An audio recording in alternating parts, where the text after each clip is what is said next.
As we approach Halloween with the first playoff rankings on the other side, we've got a little bit of clarity Saturday in college football. On a day of notable blowouts, we can put a fork in USC's hopes. The Trojans had been flirting with disaster all season.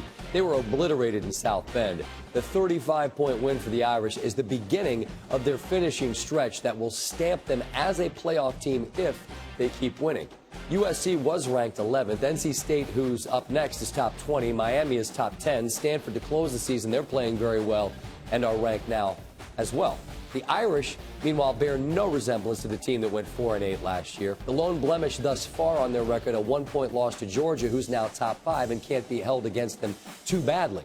Meanwhile, in Happy Valley, Penn State gave it to Michigan, a measure of revenge for the blowout loss in Ann Arbor last season, which sets up the game of the year thus far on the calendar next Saturday in Columbus. It's a knockout game for Ohio State since they've already lost to Oklahoma, and another would leave them chasing Penn State in the Big Ten East, as well. A win, however, and the Buckeyes would be well on their way to following the same script as 2014, where they atoned for a Week 2 home loss.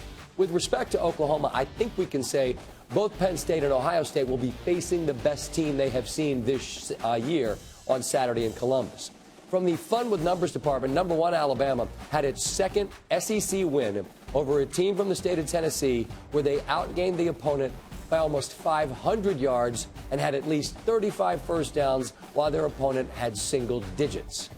LSU is up next for the Crimson Tide after a bye. Finally, from the Big 12, Oklahoma and Oklahoma State avoiding upset losses on the road was huge for the conference. TCU is still unbeaten, but the league cannot have either the Sooners or the Cowboys losing any more if they want to keep just a little bit of wiggle room with an eye on a place in the playoffs.